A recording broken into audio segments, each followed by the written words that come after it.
Hello అండి అందరికీ. అందరూ ఎలా ఉన్నారు? బాగున్నారా? మేమైతే చాలా బాగున్నామండి. ఇప్పుడు మీరు చూసేది వచ్చేటప్పటికి నిన్నటి వ్లాగ్ అండి, శనివారం రోజు వ్లాగ్ అనమాట. నేను వంటకాడికి వచ్చేటప్పటికే దగ్గర 12 పైన అయిందండి. 12:30కు వంటకాడికి వచ్చాను. ఇవాళ అయితే సాంబార్ అయితే చేయమన్నారనమాట మా ఆయన. కాయగూరలన్నీ ఉన్నాయండి, అన్నీ కొన్ని కొన్నిగా ఉన్నాయి. వంకాయలు కొన్ని, మునక్కాయ, ముల్లంగి, మామిడికాయ అన్నీ కొన్ని కొన్నిగా అయితే ఉన్నాయన్నమాట. అవన్నీ వేసి సాంబార్ పెట్టేసేయి అన్నారు. ఇవాళ అయితే సాంబార్ అయితే చేస్తున్నాను. ఇంతసేపు ఎందుకు లేట్ అయిందంటే వంటకాడికి కస్టమర్స్ వచ్చారండి. వాళ్ళు 10:30 నుంచి కస్టమర్స్ అయితే వచ్చారనమాట బట్టలు తీసుకొని. ఇక్కడి నుంచి కాదండి, వేరే ఊరు నుంచి వచ్చారనమాట. ఇంకా వాళ్ళు శారీస్, కొన్ని లాంగ్ ఫ్రాక్స్ ఇవన్నీ కూడా తీసుకొచ్చారు. అందువల్ల వాళ్ళతో మాట్లాడి వాళ్ళకి ఏమేమి కావాలి అన్నీ రాసుకొని పెట్టి చూసేటప్పటికి చాలా టైం అయిపోయిందనమాట. ఒక్కొక్కసారి ఏంటంటే వాళ్ళు ఆల్రెడీ ఒకసారి వచ్చారంట, మేమైతే లేమండి ఇంటికాడ, ఊరెళ్ళి ఉన్నాము. మధ్యలో కొంచెం పనులు ఉంటే వాళ్ళు వచ్చిన ప్రతిసారి మేము పాపం వాళ్ళు వచ్చి వెళ్ళిపోతూ ఉన్నారు. ఫోన్ చేశారు కానీ ఒక్కోసారి మేము వేరే వాళ్ళు ఎవరిదో అనుకుని నెంబర్ ఒక్కోసారి ఎత్తలేదండి. వాళ్ళు చూసుకొని వెళ్ళిపోతా వస్తే ఈరోజు ఫోన్ చేస్తే ఇంటికాడే ఉన్నారండి అంటే వాళ్ళు వచ్చారు ఎత్తుకొని బట్టలు. పాపం చాలా దూరం నుంచి కూడా వస్తూ ఉంటారండి. ఒక్కొక్కసారి ఆ టయానికి మనం ఇంట్లో ఉండకపోవడము, కొంతమందికి అడిగితే ఫోన్ నెంబర్ ఉండదు, వచ్చి వెళ్ళిపోతూ ఉంటారు. అలాంటి కస్టమర్లు ఇవాళ ఒకరైతే వచ్చి బట్టలు అయితే ఇచ్చేసి వెళ్ళారు. వాళ్ళ ఇంట్లో ఇంకొక అమ్మాయి కూడా బట్టలు తీసుకొని వచ్చింది.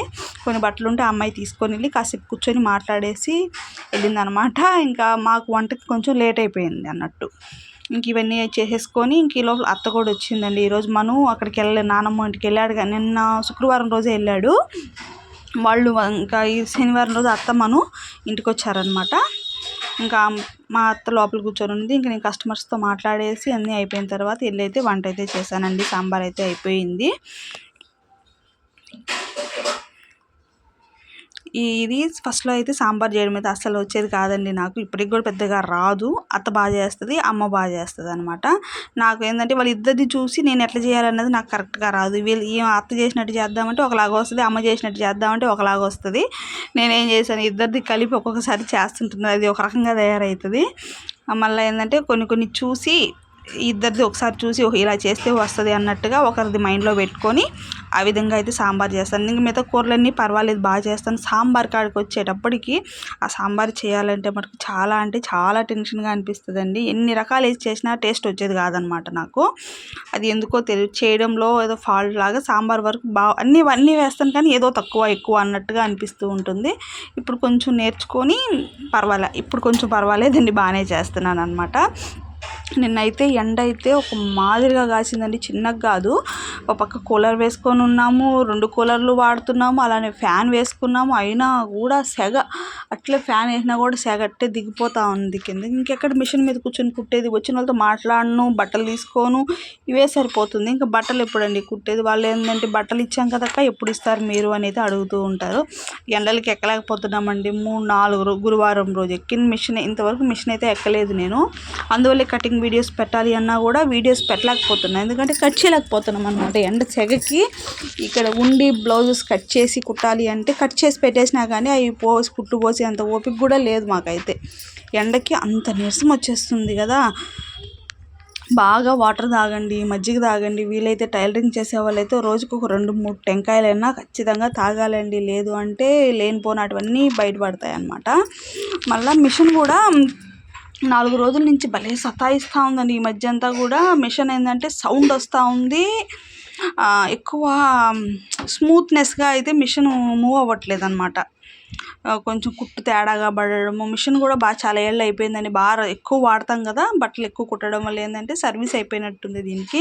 ఒకసారి సర్వీస్ అన్నా చేయించాలి, లేకపోతే జాక్ మిషన్ అయితే తీసుకుందాం అన్నట్టుగా అనుకుంటా ఉన్నాను.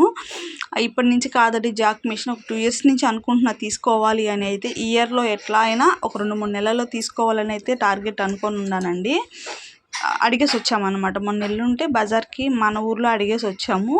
వెంకటగిరిలో అడిగేసి వస్తే 24,000 చెప్తున్నారండి. మేము అంతకుముందు తిరుపతి వెళ్ళుంటే అడిగితే అక్కడ కొంచెం 22,000, 22.5 అట్లా చెప్తున్నారనమాట. కానీ బయట ఊరు నుంచి తెచ్చుకున్నాము అంటే మనకి ఏమైనా రిపేర్ వస్తే కొంచెం ఏమైనా ఇబ్బందిగా ఉంటుందా అన్నట్టుగా ఆలోచన చేస్తున్నాను అనమాట. ఉండూరులో తెచ్చుకుంటే కొంచెం అమౌంట్ ఎక్కువ పడుతుందండి, కానీ సర్వీస్ బాగుంటుంది కదా. మనకి ఏమైనా రిపేర్ వచ్చిందంటే వెంటనే వచ్చి చూస్తారు కదా. అదే బయట ఊరు అయితే ఎత్తుకొచ్చుకోవడము వెళ్ళి రావడం కొంచెం ఇబ్బంది అవుతుంది అన్నట్టుగా ఆలోచన చేస్తున్నాము. కానీ తీసుకోవాలండి జాక్ మిషన్ అయితే. పనికి కొంచెం స్మూత్గా ఉంటుంది. కుట్టే 2 జాకెట్లు అయినా తొందరగా కుట్టుకొని దిగచ్చు. అలానే ఈ మిషన్ కాడ ఉండి కొన్ని మళ్ళీ వీడియోస్ చేయాలి అంటే ఒక్కొక్కసారి ఇబ్బందిగా అనిపిస్తూ ఉంది. కొంచెం మనకి వర్క్కి కొంచెం స్మూత్గా వీలయ్యే విధంగా వర్క్ కానీ ఉండిందంటే కొంచెం టైం ఉంటుంది కదా మనకి వీడియోస్ చేయడానికి, ఇంట్లో పని చేసుకోవడానికి. మనకి ఇంకా ఇంకొక నెల అట్టుంటే స్కూల్ ఓపెన్స్ అయిపోతాయి. కొంచెం వెంటనే ఈ పని చేసుకొని అవి చేయాలంటే కొంచెం ఇబ్బందిగా ఉంది. మిషన్ మార్చుకుందామా, కుట్టే జాకెట్ అయినా కూడా అంటే కొంచెం వర్క్ కూడా తొందరగా అవుతుంది అన్నట్టుగా తీసుకుందామని అయితే అనుకుంటున్నానండి. మనీకి అయితే కొంచెం అడ్జస్ట్మెంట్ చేసుకోవాలి. ఎప్పటి నుంచో తీసుకోవాలని అయితే అనుకుంటూ ఉన్నాను. ఇంకా వీలు చూసుకొని ఒక 2 నెలల్లో అట్లయితే తీసేసుకుంటాను అనమాట. లైట్గా వ్లాగ్స్ కూడా అలవాటు అవుతాయి అన్నట్టుగా అయితే నేను వ్లాగ్స్ అయితే పెడుతున్నానండి. ఇంకా అక్కడ ఏ కాటికి ట్రైప్యాడ్ పెట్టేసేసి నేను వీడియో అయితే తీయగలుగుతాను. ఎవరు పెద్దగా పట్టుకోరనమాట ఫోన్ని. ఇక్కడ వంటకాలు చేసేటప్పుడు పట్టుకుందామన్నా కూడా ప్లేస్ అయితే లేదనమాట. ఇక్కడ మనిషి పట్టుకొని వంట చేస్తూ తీయాలి అంటే కొంచెం కష్టంగా ఉంటుంది. అందువల్ల ట్రైప్యాడ్ పెట్టేసి ఇలా అయితే చేసేస్తున్నానండి. ఓకేనా, నచ్చితే వీడియోకి లైక్ చేయడం మనకు అస్సలు మర్చిపోవద్దు. ఇలా వ్లాగ్స్ కూడా పెడుతూ ఉంటాను ఫ్రెండ్స్, ఏమంటారో కామెంట్ చేయండి. అలానే మీ ఏరియాలో జాక్ మిషన్ ఎంత రేటు పడుతున్నాయి ఏంది అనేది కామెంట్ చేయండి మర్చిపోకుండా. ఇంక ఈ లోపల కాయగూరలు అన్నీ కూడా కోసి పెట్టేసుకుంటున్నానండి. మునక్కాయ అన్నీ తరిగేస్తాను. ఈ లోపల ఇది వాటర్ అయిపోయాయి అనమాట. మా ఆయన అయితే నీళ్ళు అయితే క్యాన్లో ఉంటే అన్నీ పోసి పెట్టేశాడు వంటింట్లోకి. నీళ్ళు లేవు, అయిపోయాయి కంప్లీట్గా. ఎండ సెగకి వంట చేస్తున్నామనే కానీ తినాలన్నా కూడా వేడికి అయితే తినలేకపోతున్నామండి. అంత వేడిగా ఉందన్నమాట. ఇంట్లో రేకులు ఇల్లు కదా, ఎక్కువ సెగ వస్తూ ఉంది. చిన్న కుండ అయితే ఒకటి తీసుకొచ్చామండి. ఫ్రిడ్జ్ నీళ్ళు అయితే నేను తాగను, మా ఆయన బాబు తాగేస్తారు. నా కోసం అన్నట్టుగా చిన్న కుండ అయితే ఒకటి తెచ్చామండి. చిన్న కుండ అయినా కూడా 150 రూపాయలు తీసుకున్నారు. కొంచెం పెద్ద కుండ అయితే 300-350 రూపాయలు చెప్తున్నారనమాట. ఇంకా నాకు ఒక్కదానికే కదా అన్నట్టుగా ఒక 5 లీటర్లు అలా పడుతుంది అనమాట కుండ మితంగా. నైట్ పోసేసుకున్నామంటే పక్క రోజు మొత్తానికి నీళ్ళకైతే సరిపోతూ ఉంది. చిన్న కుండ అయితే తీసుకున్నాము. అది కూడా బింది రేటు బలికేస్తుంది అనమాట. చిన్న చాలే అన్నట్టుగా చిన్న కుండ అయితే తీసుకున్నానండి. చూపిస్తాను, నెక్స్ట్ వీడియోలో కుండ చూపిస్తాను. బాగుంది, చిన్నది ముచ్చటగా ఉందన్నమాట. ఓకేనా, ఇంతటితో ఈ వీడియో అయితే అయిపోతుంది. నచ్చినట్లయితే లైక్ చేయండి.